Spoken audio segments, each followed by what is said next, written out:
Hallelujah, praise the Lord, praise the praise the Lord. Lord. सबसे पहले मैं परमेश्वर का धन्यवाद देता हूं कि खुदा ने आज के इस पवित्र दिन में, जो आज का पवित्र दिन है, उस पवित्र दिन में हमें यह अवसर दिया है कि हम उसकी वाणी को प्रभु के दास पास्टर डेविड एंथनी जो लखनऊ से हमारे बीच में उपस्थित हैं, आज का कलाम उनसे सुनेंगे। और मैं धन्यवाद देता हूं परमेश्वर का कि पास्टर साहब जबकि एक लंबी यात्रा तय करके आए और उन्होंने ये इस बात को महत्व दिया कि मुझ जैसे भाई से मिलने के लिए मेरे परिवार में वो आए। मैं परमेश्वर का धन्यवाद देता हूं प्रभु के अभिषेक दास के लिए कि प्रभु उनको बहुत आशीष दे, बहुत बरकत दे। और परमेश्वर ने यह अवसर दिया है हमारे भाई को, पास्टर डेविड एंथनी साहब को, कि वो आज मेरे घर आगरा से परमेश्वर के कलाम को मेरे परिवार के साथ मिलकर के आज सुनाने जा रहे हैं। और परमेश्वर आज क्या उनके द्वारा हमसे बातचीत करने जा रहा है। परमेश्वर का धन्यवाद, धन्यवाद। और बाकी मेरी पत्नी को हम सब जानते हैं और वो हमारे साथ प्रेजेंटशिप करेंगी। पास्टर साहब का मैं तहे दिल से शुक्रिया अदा करता हूँ कि वो हमारे साथ आज का कलाम मेरे घर से, आगरा शहर से, धन्यवाद देता हूँ। सच में मेरे लिए एक अवसर है, एक बहुत खूबसूरत अवसर है कि हमारी बातें उनके साथ होती थी। फोन पे बात हुई, पेज पे बहुत बार बोले, एक सुंदर कलाम को उनसे सुनते रहे। लेकिन आज खुदा ने ये मौका दिया कि रूबरू मिल सके। सो मैं खुदा का तहे दिल से, अपने परिवार से धन्यवाद देता हूँ। आइए इससे पहले हम परमेश्वर के कलाम में चलें, परमेश्वर की महिमा करें, उसकी आराधना करें, उसकी स्तुति करें। आइए मिसेस डेविड के माध्यम से और पास्टर साहब और हम सब मिल करके परमेश्वर की महिमा। आप सबको जय मसीह की। जय मसीह की। तो जैसे कि बहुत आनंद की बात है कि आज हमारे साथ पास्टर डेविड एंथनी जो हमारे परिवार में, हमारे बीच में, हमारे साथ परमेश्वर की महिमा के लिए उपस्थित हैं। परमेश्वर का धन्यवाद देते हैं कि परमेश्वर ने अपने दास को हमारे परिवार में भेजा कि हम आज प्रभु के दास के द्वारा प्रभु के वचन को हम सुनने पाए, ताकि मैं, हम सब, आप सब प्रभु के इस वचन से आशीषित होने पाए। जैसे कि उपवास काल चल रहा है और हम जानते हैं कि इस दुख भोग के दिनों में जैसे परमेश्वर ने मेरे लिए, आपके लिए, हम सब के लिए उस क्रूस पर बलिदान दे दिया और उस लहू के द्वारा वो दाम देकर हम सबको उस गुनाह से बचा लिया। हम परमेश्वर का धन्यवाद देते हैं उसके इस बड़े बलिदान के लिए, क्योंकि वो प्रेम जो बहुत ही अनोखा प्रेम, अद्भुत प्रेम है, जो कोई भी हमारे साथ वो प्रेम नहीं कर सकता। परमेश्वर का धन्यवाद देते हैं कि पिता ने हमारे प्रेम की खातिर अपने इकलौते पुत्र को इस पृथ्वी पर भेज दिया है। Thank you Lord. तो चलिए आज प्रभु के इस वचन को हम मनन करने से पहले परमेश्वर के आराधना में गीत गाएंगे और उस दिन को, उस घड़ी को हम इस गीत के माध्यम से उस बात को की कल्पना कर सकेंगे किस तरह से प्रभु यीशु मसीह ने हमारे खातिर उस दुख को सहा। और ये गीत हम सबको आता है, यीशु सलीब पर हुआ।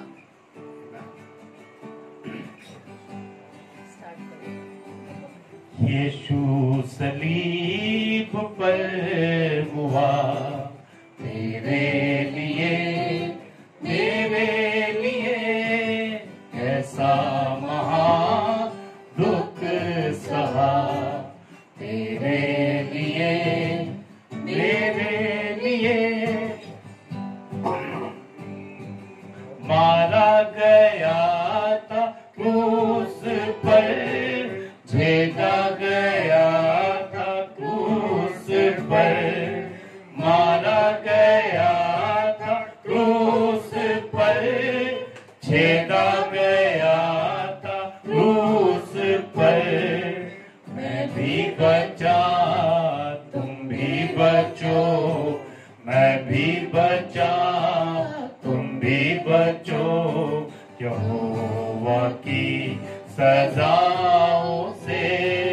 यीशु सलीब पर हुआ तेरे लिए मेरे लिए, ऐसा महान दुख सहा तेरे लिए मेरे लिए। धो डालो आज पापों को, दिल से मिटा लो दागों को। धो डालो आज पापों को, दिल से मिटा लो दागों को। हो जाओ साफ तन मन से हो जाओ साफ तन मन से यीशु मसीह के लहू से। यीशु सलीब पर हुआ तेरे लिए मेरे लिए, कैसा महान दुख सहा तेरे लिए मेरे लिए। आइए दुआ करें। हमारे जीवित और महान परमेश्वर, हमारा मुंजी मसीह यीशु, जो कलवरी पर हमारे गुनाहों के लिए जिसने अपनी जान को दिया, हमारे गुनाहों की मतलसी उसने चुकाई। हम तहे दिल से तेरा शुक्र, तेरी तारीफ, तेरी तमजीद, तेरी बढ़ाई आज की शाम करते हैं। तो सचमुच जिंदा खुदा है जो हमारे गुनाहों के लिए मारा गया, काढ़ा गया और तीसरे दिन मुर्दों में से जी उठा। और हम जानते हैं कि आपका दुनिया में आना, आपका जन्मदिन और आपके सलीब पर जाना उससे कहीं बेहतर हम मानव जाति के लिए है। अगर आप सलीब पर ना जाते तो शायद हमारे गुनाह कभी माफ ना होते। हम प्रार्थना करते हैं आज की रात प्रभु इस आग्रह मंडली पेज के लिए। मैं प्रार्थना करता हूं प्रभु, जितने लोग लाइव इसको देख रहे हैं, जितने लोग आने वाले समय में इसको सुनेंगे, एक एक के दिल से आप बातचीत करें और पवित्र आत्मा इस कमरे को पूरी तरह अपनी उपस्थिति से भरे और होने दे जब आपका सेवक प्रचार करे, जैसे पौलुस ने प्रचार किया, पवित्र आत्मा लुदिया ने के दिल को आपने खोल दिया ताकि वो आपकी बातों को समझने पाए। जब तेरा सेवक प्रचार करता आज की रात प्रभु, आप लोगों के हृदय को खोलने पाए जिससे आपको सारी महिमा और आदर मिलने पाए। यीशु मसीह के नाम में आमीन, आमीन, आमीन। परमेश्वर का धन्यवाद आज की इस रात्रि बेला में जो उसने मुझको ये मौका दिया कि आज आपसे इस लाइव इस पेज के जरिए आज मंडली के और अपने भाई अनुपम डेविड और उनकी धर्मपत्नी और उनके परिवार का दिल से मैं धन्यवाद देता हूं, जिन्होंने मुझे ये अवसर दिया, इस योग्य समझा कि आज के इस स्लॉट में, इस समय में मैं आपको परमेश्वर के वचन से उत्साहित करने पाऊं। सो बिना समय गवाए मैं परमेश्वर के वचन में आपको ले जाना चाहता हूं। मेरे साथ खोलें सबोपदेशक की पुस्तक, उसका 7वां अध्याय और उसके 1 और 2 पद को हम पढ़ने जा रहे हैं। सबोपदेशक की पुस्तक और उसका 7वां अध्याय और उसका 1 और 2 पद को हम पढ़ने जा रहे हैं। और आज जिस विषय पर मैं आपसे बातचीत करने जा रहा हूं वो ये है कि प्रभु यीशु मसीह संसार में एक सच्ची ज्योति बनकर आया। प्रभु यीशु मसीह संसार में एक सच्ची ज्योति बनकर आया। स्वाय सबोपदेशक की पुस्तक उसका 7वां अध्याय 1 से और 2 पद को हम पढ़ने जा रहे हैं। यहां इस प्रकार लिखा है, अच्छा नाम अनमोल इत्र से और मृत्यु का दिन जन्म के दिन से उत्तम है। भोज के घर जाने से शोक के घर जाना उत्तम है, क्योंकि सब मनुष्यों का अंत यही है। और जो जीवित है वो मन लगाकर इस बात पर सोचेगा। जो जीवित है वो मन लगाकर इस बात पे सोचेगा। क्या सोचेगा? जन्मदिन से बेहतर सुलेमान राजा, जो इस समय बुढ़ापे की अवस्था में वो अपनी खटिया के ऊपर पड़ा हुआ है, अपने आखिरी समय को वो देख रहा है और अपने जिंदगी के अनुभव से वो इस बात को लिखना चाहता है। और उसने ये जाना कि जन्मदिन से बेहतर मृत्यु का दिन है। क्यों ऐसा उसने कहा? क्योंकि जब कोई बच्चा पैदा होता है उस समय मैं जानता हूं और आप भी जानते हैं कि आप उसके जीवन का संपूर्ण निचोड़ निकाल के टोटल जो उसकी टोटलिटी है उसको कभी नहीं निकाल पाएंगे। भले आप उसकी चेहरे को, उसके खूबसूरती को और उसके हंसने को, उसकी शक्ल को किसी मिलने से इन बातों तक जायज है कि आप बात करें, लेकिन वो बच्चा बड़े होकर क्या बनेगा या उसको संसार किस रूप में याद रखेगा, ये केवल एक व्यक्ति की मृत्यु के बाद ही आप जान पाएंगे। और आज मैं आपको ये बताना चाहता हूं, हम सब क्रिसमस के समय में बहुत अधिक खरीदारी करते हैं, बहुत जोश से खुशियों से जन्मदिन मनाते हैं। और लेकिन आज जब हम दुर्भोग सप्ताह के अंदर गुजर रहे हैं, जब हम इस 40 दिनों में गुजर रहे हैं, थोड़े समय के बाद प्रभु यीशु मसीह क्रूस पे चढ़ाए जाने वाला है, हमारे और आपके पास इस समय उसको देने के लिए क्या है? शायद आप कहेंगे क्रूस पर उसको क्या देते? सिर्फ एक छोटा सा कपड़ा। जी हाँ, वो मृत्यु का स्थान है जहां छोटा सा कपड़ा है। वो पीछे बहुत बड़े खर्चे को हमने 2-3 महीने पहले देखा, लेकिन आज मैं और आप जब इस दुख भोग सप्ताह के अंदर से गुजर रहे हैं, छोटा सा केवल हमारे पास देने के लिए अगर कुछ है तो वो हमारा दिल है, हमारा समर्पण है, जो इस समय हम उस कलवरी के सामने कर सकते हैं। और थोड़ी देर में अभी मैं आपको कलवरी के निकट ले जाना चाहूंगा। सो यहाँ पर सुलेमान ने इस बात को लिखा कि जन्मदिन के अंदर नहीं, लेकिन मृत्यु के समय आप एक व्यक्ति की संपूर्ण काया को, उसका संपूर्ण डिस्क्रिप्शन जो है वो आप निकाल सकते हैं, टोटलिटी को निकाल सकते हैं। और प्रभु यीशु मसीह जब क्रूस के सलीब के ऊपर आया और जब उसने मानव जाति के लिए अपनी जान को दिया, उसने अपने कई रूप को, जो आरंभ में जब उसने सेवकाई को शुरू किया उस समय जो उसने अपने रूपों को दिखाया, उसके चेले जो 3.5 साल उसके साथ थे वो उसको समझ नहीं पाए, जो उसके साथ जनता पीछे चलती थी वो उसको समझ नहीं पाई। लेकिन जैसे जैसे मृत्यु के करीब पहुंचने लगा, मैं बताता हूं ये सारे रूप और ये सारी बातें जो उसके बारे में कही गई, जिसमें एक बात जो मैं आपसे आज शेयर करना चाहूंगा। सो आप मेरे साथ आज की रात निकाले यूहन्ना के सुसमाचार और उसका पहला अध्याय। याद रखिएगा, ये यूहन्ना प्रभु यीशु मसीह का चेला है जिसने पहला यूहन्ना, दूसरा यूहन्ना और तीसरा यूहन्ना लिखा। और इस पुस्तक के उद्देश्य को वो 20वें अध्याय में और 21 अध्याय में लिखा। ये पुस्तक इसलिए वो लिखता है, ये आश्चर्य कर्मों के बारे में इसलिए वो लिखता है कि तुम ना केवल उस पर विश्वास करो बल्कि अनंत जीवन भी पाओ। इस संदर्भ में इस पुस्तक को लिखा गया है। कभी कभी मैं और आप विश्वास तो करते हैं, लेकिन अनंत जीवन को ध्यान में नहीं रखकर अपनी जिंदगी में उतावली में कुछ फैसलों को लेते हैं और जिसका परिणाम जो है बहुत दुख भरा होता है। याद रखिए, मेरे और आपके फैसले जिंदगी के जो प्रतिदिन, प्रति क्षण, प्रति घंटा और प्रतिदिन वो आते हैं सामने, चुनाव मेरे और आपके अंदर है। हम किस प्रकार का चुनाव करते हैं, याद रखिएगा, आपका चुनाव आपके अनंत काल को प्रभावित करेगा। सो आज की रात मैं आपको बताना चाहता हूं, अगर यूहन्ना को देखें तो यूहन्ना ने प्रभु यीशु मसीह के बारे में, अगर इसका पहला अध्याय उसके 9वें पद को पढ़ें, यहां पर यूहन्ना प्रभु यीशु मसीह को दुनिया में सच्ची ज्योति के रूप में दिखाता है। आमीन। जी हाँ, 9वें पद में वो कहता है इस प्रकार से, यहाँ पे सच्ची ज्योति जो हर एक मनुष्य को प्रकाशित करती है वो जगत में आने वाली थी। उसके बाद जब आप उसके 29 पद को देखेंगे, यही यूहन्ना उस प्रभु यीशु मसीह को परमेश्वर के मेमने के रूप में दिखाता है। जी हाँ, और उसके बाद जब आप यूहन्ना के 3 अध्याय 16 पद को पढ़ेंगे तो आप इस बात को जानेंगे कि वो यूहन्ना प्रभु यीशु मसीह को परमेश्वर का प्रेम प्रकट करने वाला दिखाता है।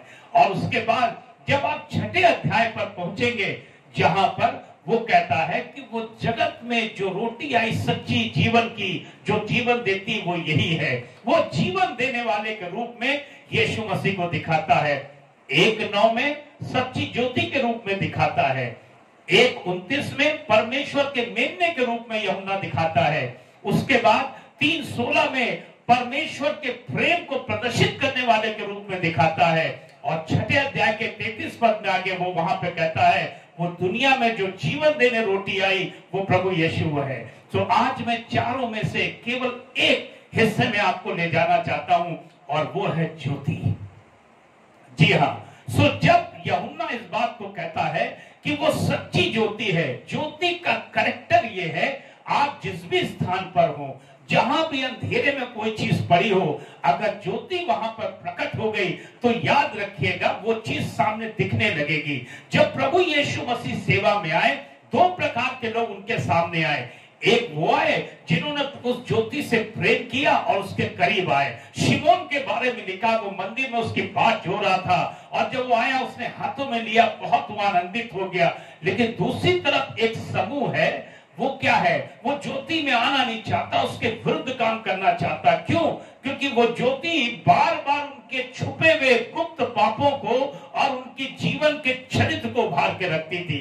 और आज इसमें में कई चरित्र हैं। जब यीशु मसीह क्रूस पर जाने लगे, उस समय ज्योति ने कईयों के असली चेहरों को प्रकट कर दिया, छुपे हुए राजों को खोल के रख दिया।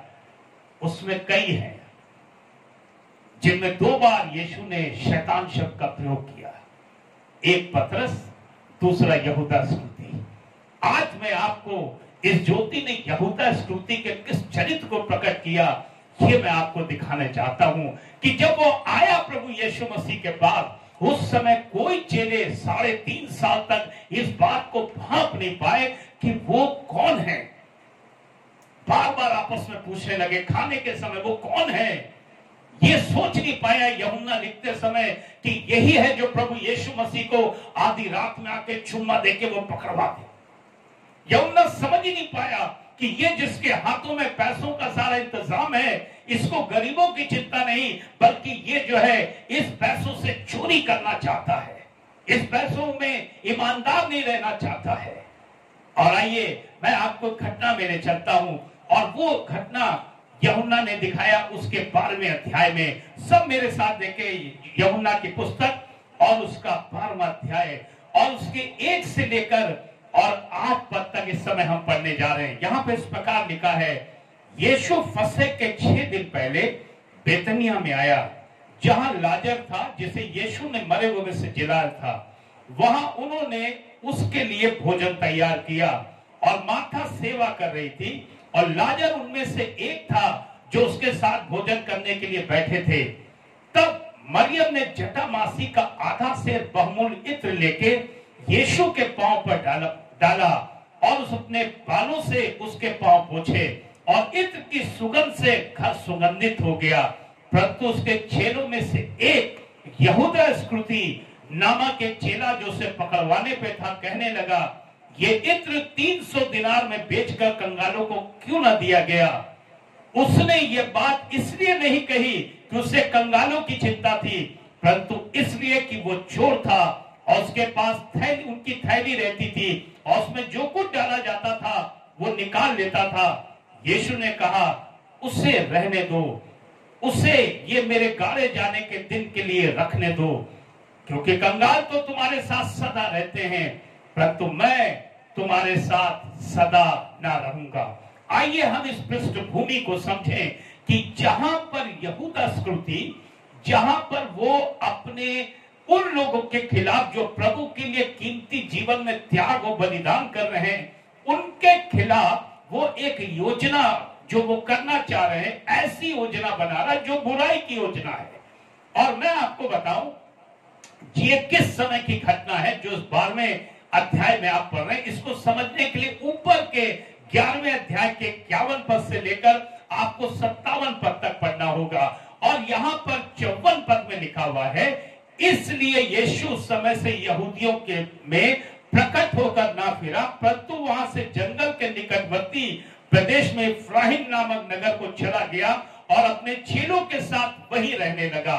बहुत ध्यान से सुनिए, प्रभु यीशु मसीह का वो समय आ गया है कि वो पब्लिक मिनिस्ट्री खुलकर अब नहीं कर सकते, वो खुलकर कहीं प्रचार करने नहीं जा सकते, वो खुलकर कहीं पर जाकर लोगों को जो है सुसमाचार नहीं सुना सकते, चंगा नहीं कर सकते।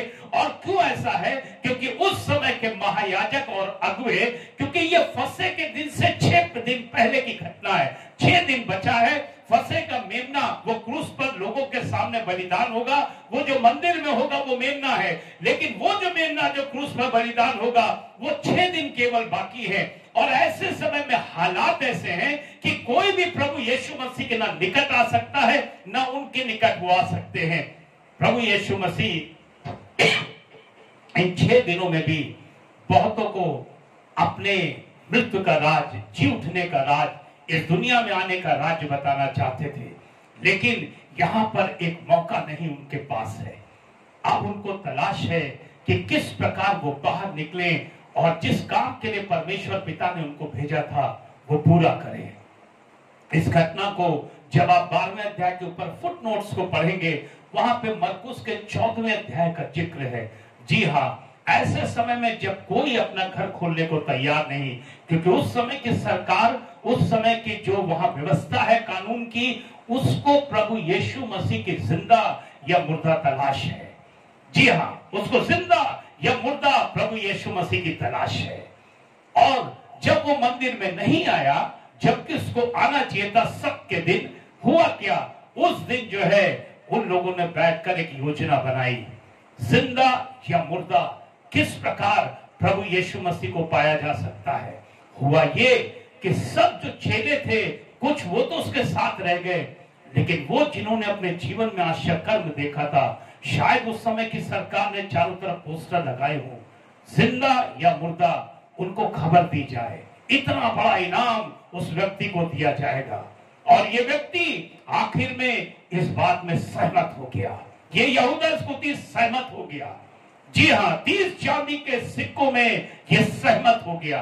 लेकिन मैं आपको यहां पर एक बात बताना चाहता हूं, वो ये बात है कि इस हालात के बीच में मरकुस 14 में लिखा शिमोन कोढ़ी, जो एक बार कोढ़ में था, अच्छी तरह जानता कि अगर इस समय प्रभु यीशु को मैंने बुलाया और कानून व्यवस्था को यह पता चला कि वो उसके घर में है, एक अपराधी को जिसकी तलाश है उसको वो पनाह दे रहा है, उतनी बराबर सजा क्रूस की मिलेगी जितनी यीशु को मिलने वाली थी। कई जगह पे सरकार ने वहां पे जाकर जरूर ये कहा होगा, कई जगह पर जाके सरकारी लोगों ने छापे मारे होंगे, सामरी स्त्री के घर मारा होगा, बहुत बुरी तरह यातनाएं दी होगी। उस अंधे को जिसकी आंखें अंधी थी, जो देखने लगा, उसको भी उन्होंने बहुत बुरी तरह यातनाएं दी होंगी। कई लोग ऐसे बीमार थे जिनके घरों पर छापा पड़ा, पतरस की सास के घर पर छापा पड़ा होगा। जी हाँ, जब अपराधी नहीं मिलता है लंबे समय तक, उसके घर के लोगों पर छापा मारा जाता है और उन्हें पूरी तरह प्रताड़ित किया जाता है। लेकिन अंत में पता चला वो उनके घर में नहीं है, और कहां मिला? वो शिमोन कोढ़ी के घर में। मरकुस 14 में लिखा है, उसने अपना घर खोल दिया। सारी परिस्थितियों के मध्य में, जहां पर कोई उसको बुलाना नहीं चाहता, कोई उससे मिलना नहीं चाहता, एक ऐसी विरोधाभास परिस्थिति में, एक ऐसे सताव के समय में, एक ऐसे परसिक्यूशन के समय में, जब उसकी तलाश और लोगों के घरों में छापे पड़ रहे हैं, एक व्यक्ति शिमोन कोढ़ी, उसने द्वार ये खोलकर खोला कि प्रभु मैं जब कोढ़ी था, समाज से बाहर था, परिवार से दूर था, थाली फेंक कर खाना दिया जाता था, बच्चों से दूर था, अपने काम से महरूम था, दूर से चिल्लाता था अशुद्ध अशुद्ध, ताकि लोग मुझसे दूर हो जाए। और उस समय कोढ़ की बीमारी पाप के रूप में जानी जाती थी। जब तक याजक उसको ना कह दे ये शुद्ध हो गया, वो माना नहीं जाता था। लेकिन प्रभु यीशु मसीह ने उसको छुआ और वो चंगा हो गया। आज वो प्रभु यीशु मसीह के उस कंस का, उस एहसान का बदला चुकाना चाहता है और अपनी जान देकर जो है, अपनी कीमत लगाकर जान की, वो अपने द्वार को खोलना चाहता है। और उसने वहां पर द्वार को खोल दिया। प्रभु यीशु मसीह आए अपने चेलों के साथ और वहां पर ये मीटिंग हो रही है जो अध्याय 12 के अंदर है। आज आप हो सकता है आप आराधना ना कर पाते हो, आप सेवा ना कर पाते हो, आप हो सकता है गवाही ना दे पाते हो, लेकिन कम से कम इस 40 दिनों में आप अपने घर और दिल के द्वार को खोल सकते हैं। किसी सेवक या सेविका को बुला सकते हैं कि वो आपके घर में आए और लोगों को प्रभु का वचन सुनाए, पवित्र आत्मा उनके हृदय को खोले और यीशु जो क्रूस पर बलिदान हुआ उनके पापों को क्षमा करके उनका मुक्तिदाता और उद्धारकर्ता बन जाए। ये काम कोई भी कर सकता है। हालेलुया। ये जरूरी नहीं कि आप भी सेवा करें और प्रचार करें, आप प्रभु से जो काम कर सकते हैं वो आप करें। और हुआ क्या, प्रभु यीशु मसीह ने उस घर में जब एंट्री ली, वहां पर बैठा, मैं आपको बताता हूं, एक स्त्री को केवल एहसास हुआ कि प्रभु यीशु मसीह थोड़े दिनों में मारे जाने वाला है, गाड़े जाने वाला है, थोड़े दिनों के अंदर ही जो है हमारा इनका साथ छूट जाएगा। मैं जो पाप में मेरा जिंदगी है वो दोबारा कभी क्षमा मिलेगी नहीं, ये आखिरी मौका है। और मैं आपको बताऊं, ये बात वो सोच रही है और एक कीमती बलिदान के लिए वो करने को यीशु के सामने तैयार है, लेकिन ये 12 के 12 चुपचाप से बुराई करने के और कुछ नहीं कर पाए। इनका चरित्र ज्योति में प्रकट होने लगा और यहूदा के फेरे में शिमोन कुड़ी भी आ गया। यीशु ने कहा, शिमोन मैं तेरे घर आया, तूने तो मुझे पूछा तक नहीं, लेकिन इस स्त्री ने मेरे गाड़े जाने के लिए सब कुछ किया है। जहां भी सुसमाचार का प्रचार किया जाएगा इसका नाम वहां पर लिया जाएगा।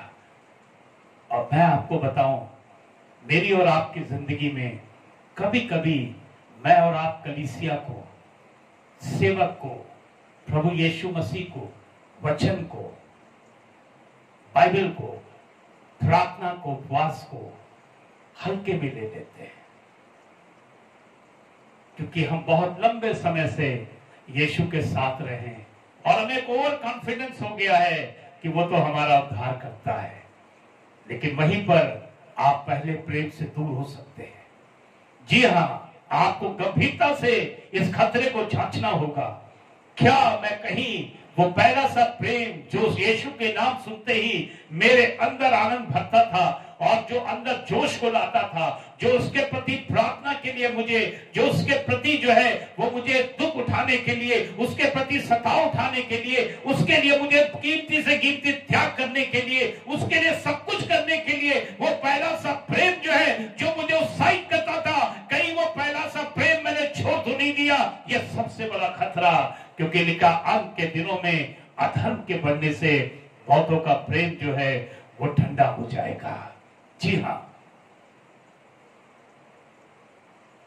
आगे के दिन कठिन है, पीछे मुड़ के देखना नहीं। आगे के दिन कठिन है, पीछे मुड़ के देखना नहीं। पे ठंडा होगा जरूर, प्रभु यीशु को छोड़ना नहीं। प्रेम ठंडा होगा जरूर, प्रेमी यीशु को छोड़ना नहीं, छोड़ना नहीं, हाँ छोड़ना नहीं। प्रेमी यीशु को छोड़ना नहीं। आगे के दिन कठिन है, अधर्म के बढ़ने से बहुतों का प्रेम ठंडा हो जाएगा। ऐसी परिस्थिति में जब यीशु बाहर नहीं निकल सकता, खुलेआम फिर नहीं सकता, उसको तलाश है कोई घर खुल जाए जहां से वो लोगों से कनेक्ट होने पाए। ऐसे समय में जब किसी ने घर नहीं खोला, शिमोन कोड़ी ने, लिखा है 12 अध्याय के फुटनोट में, उसने अपने घर को खोल दिया। और मैं आपको बताऊं, ये बहुत बड़ा खतरा है कि शिमोन कोड़ी को भी एहसास नहीं कि यीशु वहां बैठा है, उसी के सामने यहूदा बुराई कर रहा है, उसी के साथ वो भी शामिल हो गया और चेलों को भी एहसास नहीं। कभी कभी हमारे शादीशुदा जीवन में, कभी कभी परमेश्वर ने जो हमें पति दिया, पत्नी दिया, बच्चे दिए, सेवा दिया, चर्च दिया, कभी कभी हम हल्के में लेते हैं। ये तो अक्सर आते रहते हैं। वो शुरुआत का जोश, वो पहला प्यार हमारे में धीरे धीरे खत्म होने लगता है, जो हमारे पतन की बहुत बड़ी निशानी है। जी हाँ, ये सब कुछ हमें परमेश्वर से मिला है और अंत तक जो हमने परमेश्वर के सामने हाँ की उसे हाँ में बने रहना होगा।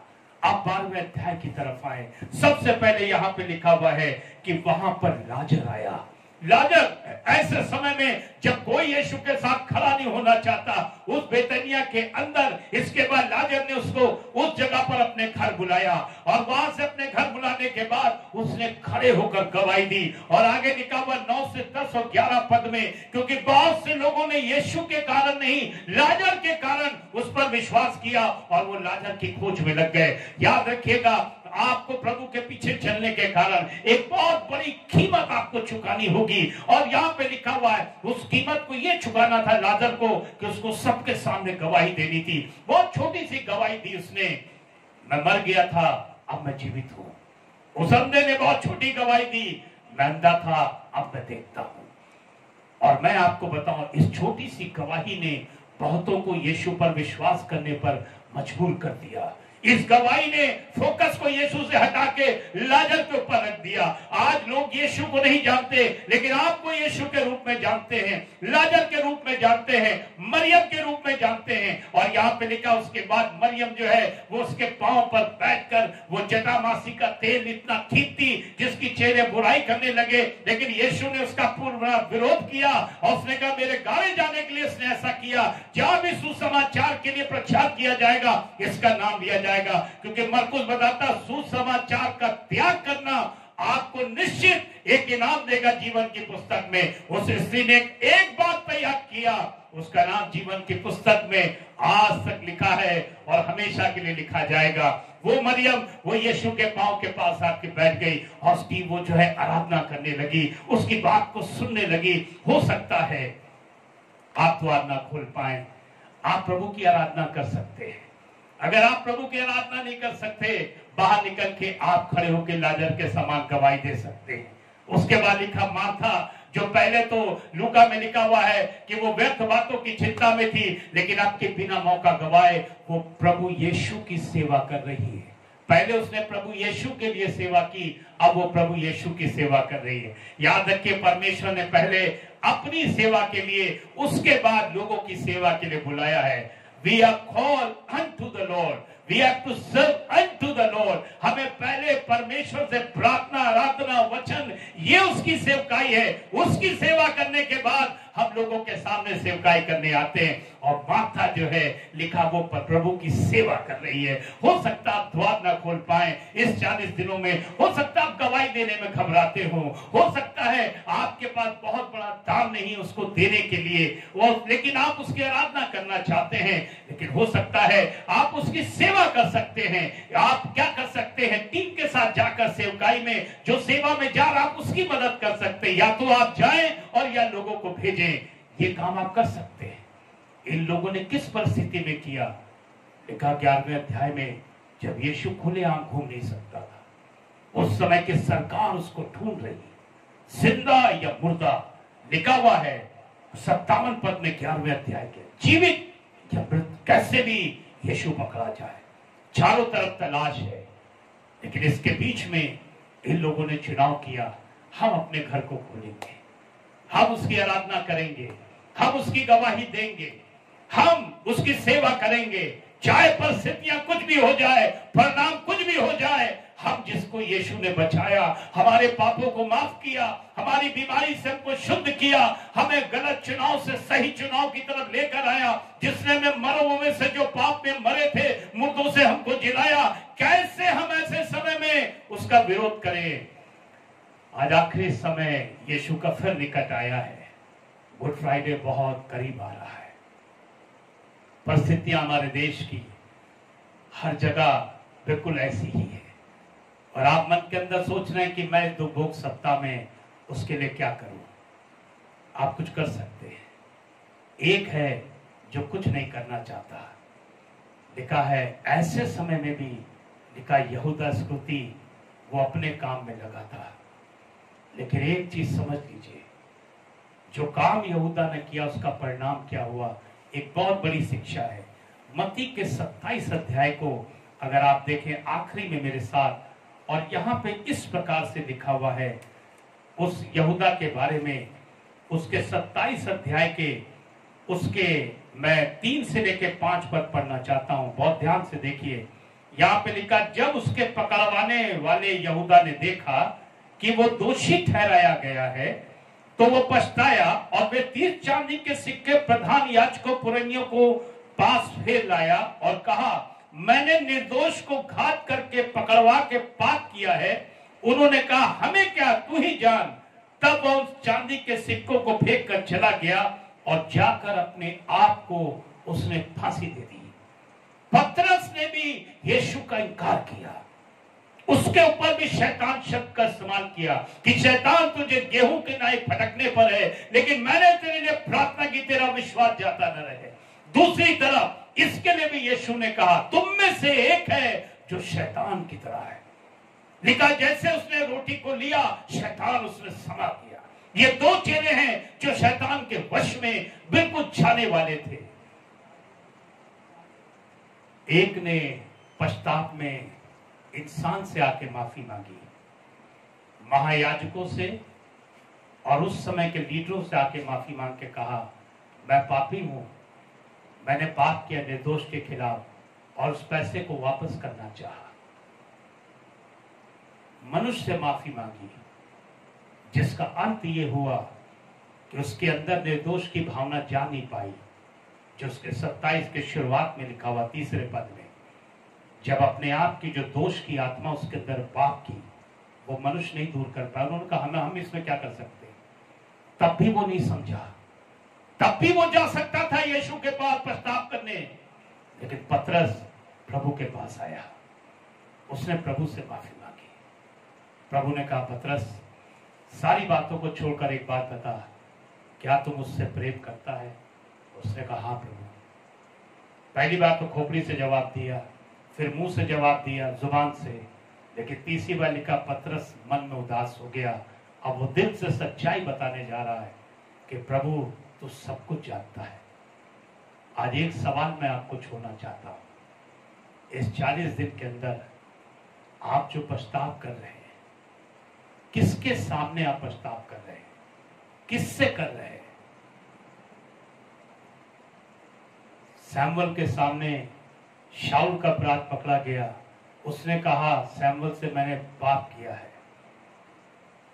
दाऊद ने उससे बड़ा व्यभिचार का पाप किया, लेकिन 51 में लिखा, वो परमेश्वर के भवन में आया, मनुष्य नातान को भूल गया और उसने कहा, मैंने, किसी ने नहीं, ना मेरी पत्नी का दोष, ना मेरे किसी का दुनिया में दोष नहीं, मैंने तेरे विरुद्ध पाप किया है। परमेश्वर ने कहा, भजन संहिता 52 लिखते हैं, तू मेरे हृदय के मुताबिक इंसान है। आप और मेरे लिए छोटा सा पाप आदम हव्वा ने खाने का किया। मेरी दृष्टि में, आपकी दृष्टि में छोटा हो सकता है, लेकिन परमेश्वर की दृष्टि में बड़ा हो सकता है। एक नाव को डूबने के लिए एक छेद काफी है। आइए इस समय, आज की रात एक बार फिर से परमेश्वर आपको मौका देता है। इस 40 दिनों में आप अपने दिल को खोलें, अपने द्वार को खोलें, सेवकों के लिए आराधना करें, गवाही दें। ये वो समय है, यीशु ने आपके लिए बहुत बड़ा कलवरी पर बलिदान किया है, जो दुनिया में किसी ने नहीं किया। जी हाँ, यीशु को पकड़वाने जब लोग आए, उसने कहा, मैं हूं, तुम्हें ये सब लाने की क्या जरूरत है, मैं हूं। जी हाँ, और दिल्ली के एक सभा में एक गुरु जी को पकड़ने जब लोग आए, वो स्त्रियों के कपड़े पहन के भाग गए। हमारे गुरु और दुनिया के गुरु में बहुत बड़ा फर्क है।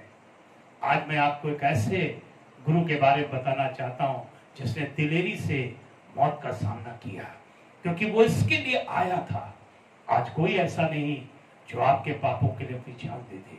किसी के पास आपके पाप क्षमा करने का अधिकार नहीं, केवल उस परमेश्वर के पुत्र को न्याय करने का अधिकार दिया है। आज वो आपका उद्धार करता है। 2 भाई थे, एक वकील एक डाकू। जब वो डाकू डकैती करके आता, बड़ा भाई वकील मुकदमों में छुड़ाता, लेकिन वो उस चीज को हल्के में लेने लगा। अब बड़ा भाई वकील बन गया, छोटे भाई ने बहुत बड़ा मर्डर कर दिया, कई चीजों के गुनाह में पकड़ा गया।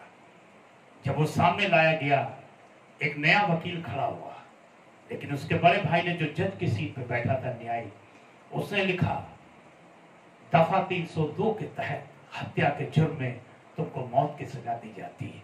वो चिल्लाया, बिखर गया, कहने लगा भैया मैं तेरा छोटा भाई। उसने कहा जब मैं वकील था मैं तेरा भाई था, लेकिन आज मैं न्यायी हूं।